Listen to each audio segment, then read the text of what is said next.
Jesucristo nuestro Salvador. Ese es el tema que hoy te vamos a compartir. Recuerda que estamos ahora compartiendo doctrina primaria. Esperemos que lo puedas comprender. Le pido mucho a Dios que puedas comprender este tema y que sea de edificación para tu vida. Jesucristo nuestro Salvador.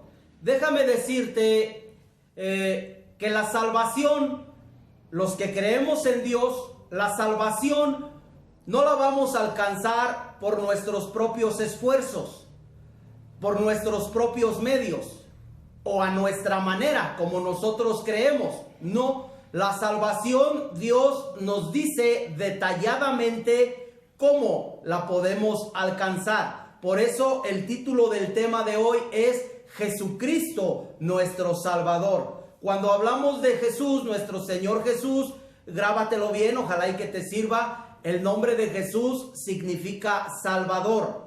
Y cuando hablamos del Cristo, hablamos del ungido de Dios. Y cuando hablamos del Mesías, también hablamos del ungido de Dios. Nada más que son palabras en diferentes idiomas. Cristo en el griego, Mesías en el hebreo. Pero las dos significan el ungido de Dios. El que viene a salvar al mundo, el Salvador del mundo. Y dice allá en el libro de Lucas, capítulo 2, versículo 11, dice así, mira, dice, que os ha nacido hoy en la ciudad de David un Salvador, que es Cristo el Señor.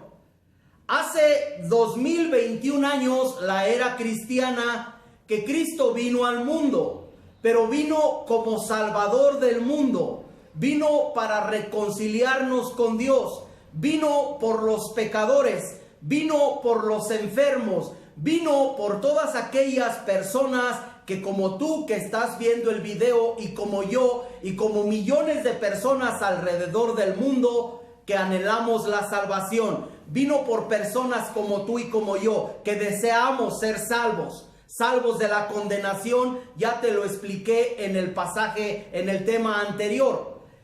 Este Cristo, este Jesús, es el Salvador del mundo. Por eso dice el libro de Hechos, en el capítulo 4, versículo 12, dice, y en ningún otro hay salvación, porque no hay otro nombre bajo el cielo dado a los hombres en que podamos ser salvos. Hechos 4:12. Y si te subes a Hechos 4:11, un versículo arriba, dice que es Jesús. No hay otro nombre, no hay otra persona que nos pueda salvar. El único Salvador de la humanidad, el único Salvador del mundo, porque ya vimos en el tema anterior, todos heredamos la naturaleza pecaminosa de Adán y de Eva. Para poder ser salvos solamente es a través de nuestro Señor Jesucristo. Cualquier esfuerzo humano que nosotros hagamos para ser salvo no nos va a servir. La Escritura dice allá en Isaías que todas nuestras obras, en cuanto a que queremos ser salvos, todas nuestras obras son como trapos de inmundicia delante de Dios. Cuando habla así en el libro de Isaías, es porque las personas en ocasiones quieren alcanzar la salvación a su manera, pero hacen a un lado la manera en que Dios nos quiere salvar, nos quiere justificar. Y cuando nos queremos salvar a nuestra propia manera, con nuestros propios esfuerzos, Dios compara nuestros esfuerzos con un trapo de inmundicia. Un trapo de inmundicia, te lo aclaro para que entendamos la manera de hablar de los judíos, porque ese libro de Isaías fue escrito 750 años aproximadamente antes de Cristo. Agrégale los 2021 años que llevamos en esta fecha, pues estamos hablando aproximadamente de 2600 años atrás, cuando se dijo esa frase. Pero hay que entender qué es lo que quiere decir para nosotros en la actualidad. Un trapo de inmundicia en aquel entonces, lo digo con todo respeto, no me lo tomen a mal, lo digo con todo respeto, tengo mamá, tengo esposa, tengo hijas. Un trapo de inmundicia se refería a los trapos que usaban las mujeres cuando estaban en su menstruación. A eso lo compara Dios cuando nos queremos justificar a nuestra manera. A eso compara Dios nuestras acciones cuando nos queremos justificar delante de Él como yo quiero por mis propias obras y no como Él ha dicho. La única manera para justificarnos, para ser declarados inocentes ante Dios, es a través de nuestro Señor Jesucristo. Él es el Salvador del mundo.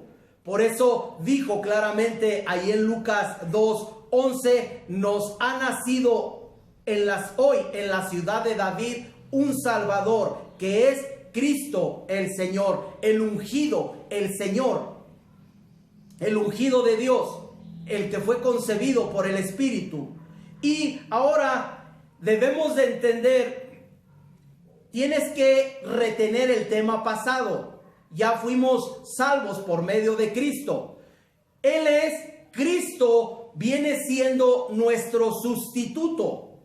Murió el inocente por el culpable, que es toda la humanidad. Cristo murió en nuestro lugar. Por eso dice allá en el libro de Hebreos, capítulo 2, versículo 9, te invito a que vayamos para allá con calma. Dice la Escritura, está hablando acerca de la salvación tan grande y del autor de esa salvación, que es Cristo.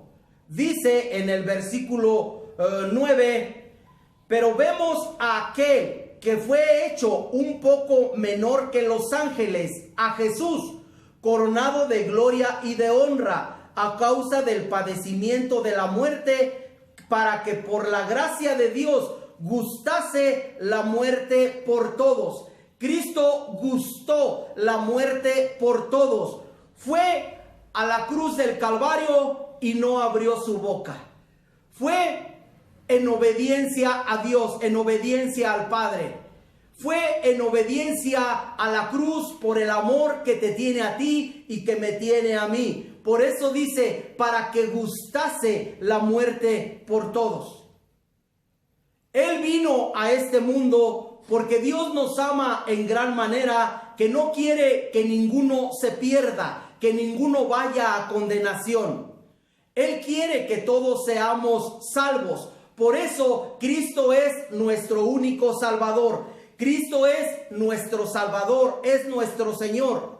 Y es por eso que como creyentes en Cristo te animamos a que busques tu salvación. Pero tu Salvador es Jesús y es a la vez tu Señor. Esto es de suma importancia porque ahora la iglesia, al aceptar a Cristo como Señor, así como una mujer en el matrimonio se somete a su esposo, así también la iglesia de Cristo, los que hemos vuelto a nacer, los que somos salvos, los que Cristo es nuestro Señor, en sentido figurado somos la esposa, y como la esposa nos sujetamos a las enseñanzas de Cristo, no a enseñanzas de seres humanos, sino a lo que nos dice Cristo a través de la palabra. Cristo es nuestro Salvador y es nuestro Señor. Él gustó la muerte por todos. Por eso te voy a invitar ahora a que vayamos a las cartas de Pedro, en la primera de Pedro, en el capítulo 2, versículo 24. Bueno, vamos a leerlo desde el 21 para deleitarnos más en la palabra. Dice la Escritura, primera de Pedro 2:21, pues para esto fuisteis llamados, porque también Cristo padeció por nosotros, dejándonos ejemplo para que sigáis sus pisadas, el cual no hizo pecado, ni se halló engaño en su boca, quien cuando le maldecían no respondía con maldición, cuando padecía no amenazaba, sino que encomendaba la causa al que juzga justamente, quien llevó él mismo nuestros pecados en su cuerpo sobre el madero. Fíjate bien, Cristo, quien llevó él mismo nuestros pecados en su cuerpo sobre el madero, para que nosotros, estando muertos a los pecados, vivamos a la justicia, y por cuya herida fuisteis sanados. Porque vosotros erais como ovejas descarriadas, pero ahora habéis vuelto al pastor y obispo de vuestras almas, que es Cristo el Señor. Dice la Escritura claramente que Cristo llevó en la cruz del madero nuestros pecados. Por eso Jesucristo es nuestro Salvador. Por eso el título del tema de hoy, porque Él es nuestro Salvador. A mí no me salvó ningún ser humano. A todos los cristianos, a través de toda la historia, no nos salvó un ser humano. Nos salvó Dios por medio de Cristo. A través de Cristo, para eso fue su sacrificio. Para eso fue a la cruz. Gustó la muerte por nosotros, como ya lo vimos. Y a pesar de que lo insultaban, Él no respondía con insultos. A pesar de que lo maldecían, Él no respondía. Él guardaba silencio.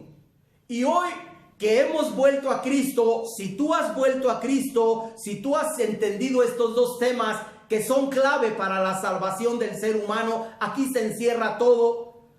Si tú has vuelto a Cristo, ahora nos invita la Escritura a que sigamos las pisadas de Jesús. Nos invita, dice el versículo 24 en la parte B, de la mitad para abajo: estando muertos a los pecados, vivamos a la justicia, y por cuya herida fuisteis sanados.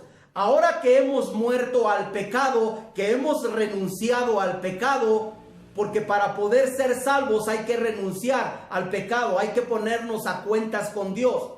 Y cuando nosotros renunciamos al pecado y aceptamos a Cristo, ahora hemos muerto al pecado, porque de manera voluntaria nosotros hemos renunciado a Él. Ahora te voy a explicar. No quiere decir con esto que ya jamás nos vamos a equivocar. Sí nos podemos equivocar, pero si nos equivocamos, podemos ir ante Dios, confesarle el pecado, y Él nos perdona y nos sigue limpiando de esa maldad que hay en nuestro interior. Pero nuestra salvación ya está segura. Ahora vamos a tratar de caminar en justicia. Y cuando habla de justicia, es tratar de ser justos en todas nuestras acciones, en todas las acciones que llevemos a cabo. Ahora tratamos de no robar, de no difamar, de no mentir, de no maldecir. Tantas cosas que hay, porque ahora estamos tratando de vivir de acuerdo a la justicia de nuestro Salvador. Esto es muy importante. Cristo, cuando viene a nuestras vidas, nos salva, pero también nos llama para que sigamos sus pisadas, para que caminemos en santidad, porque Él nunca hubo engaño en su boca, nunca hubo pecado, nunca hubo mentira. Por eso también es el único sacrificio que Dios aceptó, porque si hubiese sido un ser humano común y corriente, hubiese sido pecador y Dios no hubiese aceptado su sacrificio. Por eso desde la concepción, cuando Cristo nació, cuando Cristo fue concebido, Cristo no fue concebido en una relación íntima entre María y José. Cristo fue concebido por el Espíritu Santo. Por eso Él es sin pecado desde la concepción, y desde la concepción lleno del Espíritu Santo. Estos son principios elementales que debemos de llevar en nuestra vida cristiana, en nuestra vida espiritual. Cristo es nuestro único Salvador. Dice la Escritura, lo que hace Jesucristo por nosotros. ¿Qué hace Jesucristo por nosotros? Voy a volver a repetir un versículo que di en el tema anterior, Hebreos 7:25, porque un solo versículo en ocasiones encierra muchas verdades. Dice ese versículo, lo que hace Cristo ahora por nosotros, por lo cual puede también salvar perpetuamente a los que por Él se acercan a Dios. Eso ya lo vimos, ya nos salvó perpetuamente. Pero ahora la segunda parte dice, viviendo siempre para interceder por ellos. ¿Qué hacía? Ahora te voy a relatar para que lo entiendas bien. Cuando Cristo resucitó, anduvo en el mundo, anduvo todavía algún tiempo, se le presentó a los discípulos, pero después fue llevado arriba y está al cielo y está sentado a la diestra del Padre. Pero al estar sentado a la diestra del Padre, la diestra representa autoridad. Ahora Cristo está a la diestra del Padre y está sentado también, porque ya terminó su obra.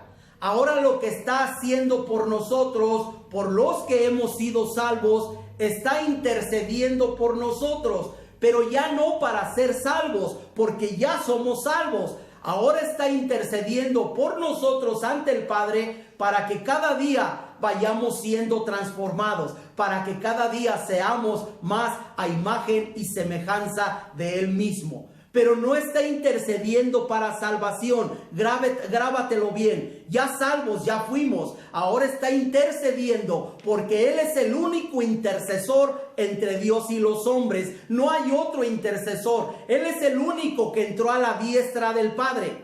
Y al estar a la diestra del Padre, a semejanza del sacerdote en el Antiguo Testamento, en donde el sacerdote, el gran sumo sacerdote, no todos los sacerdotes, el gran sumo sacerdote entraba una vez al año al lugar santísimo para ofrecer el sacrificio, para derramar la sangre, para el perdón de sus pecados de él mismo y de la nación de Israel.